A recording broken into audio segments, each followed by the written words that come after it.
the thing that's interesting is the caste system appears to be embedded in spite of legislation. You cannot legislate people's emotions. You cannot legislate the way people think.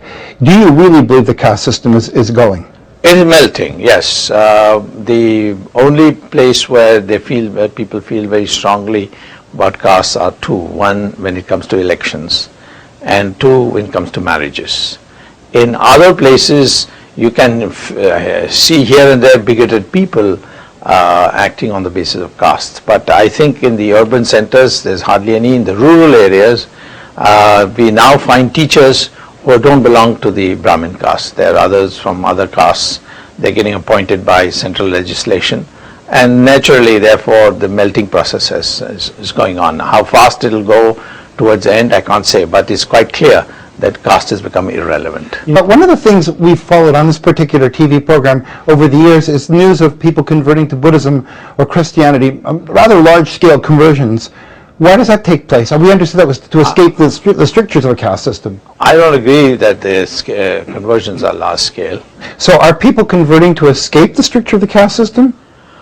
Yes, that the original motivation that led to conversion was partly that, partly also there was 800 years of Islamic rule and 200 years of British rule which was Christian, and both these definitely made it a disadvantage to be a Hindu, and the weakest link in that was those who were the most poor, and the most poor therefore converted. But then conversion took place across all castes. Even today I meet many Muslims who say that my great-grandfather was a Brahmin from this place or that place. One of the most famous editors of our newspapers called M.J. Akbar, he has written a book called Blood Brothers, where he says that my grandfather was a Kshatriya, that is the warrior class.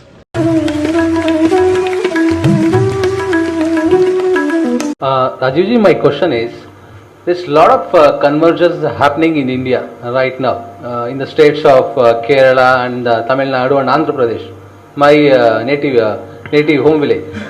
So now there are people who acknowledge that their forefathers were converted into Christianity, but still they say because of the oppression from the ruling class or the Brahminical or the other caste for that matter, the Dalits, they got converted. And how to rehabilitate them and bring them to the main society, because they are neither there nor here. But see, art of living has no caste discrimination, right? Ramakrishna Mission doesn't, Chinmaya Mission doesn't. I name you the top 20 or 50 or whatever modern dharmic organizations that are popularizing, that are spreading, none of them have caste discrimination. So I think that is also an overused excuse. Maybe it is in certain pockets and maybe it is in certain strata, and that is where we have to go and fix that problem. But the conversion is going on at all strata. The conversion is going on in very elite strata where there is no discrimination. Those guys are very rich people who are converting. A lot of people I know that. They are converting. So it is only one segment of conversion is poor people based on oppression that we should acknowledge and we should correct. But there's many other kinds of conversion also going on. And again, in this, the conversion whole process. And conversion is not only to Christianity. There is a very soft conversion to Islam called Sufism. It's a fashionable thing to go and say, Sufi, and put some pan in your mouth and Sufis. Exoticize this aestheticization of the Sufi. It's a very popular thing in Delhi. And how to Bollywood movies doing a lot of soft Islamization of how to check it and stop it? No, you can't use state machinery. You got to wake up and have your scholars. Scholars is spawned. You got to have your own gurus become wiser and smarter, and they should stop saying things like all religions are the same. They have to become less politically correct and teach people the reality, become more audacious. So it has to be. It is a battlefield of ideas. Conversion is a conversion of mind. It is not physically anybody doing it.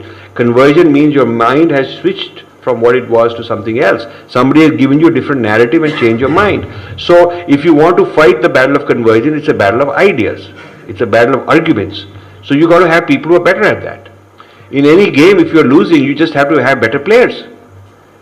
We have not invested enough in really seriously understanding, doing Purv Paksh on the conversion process and coming up with good Uttar Paksh. We have not done a good enough job, in my opinion. Because the Gar Vapsi was a failure in India. It involved a lot of criticism. Yeah.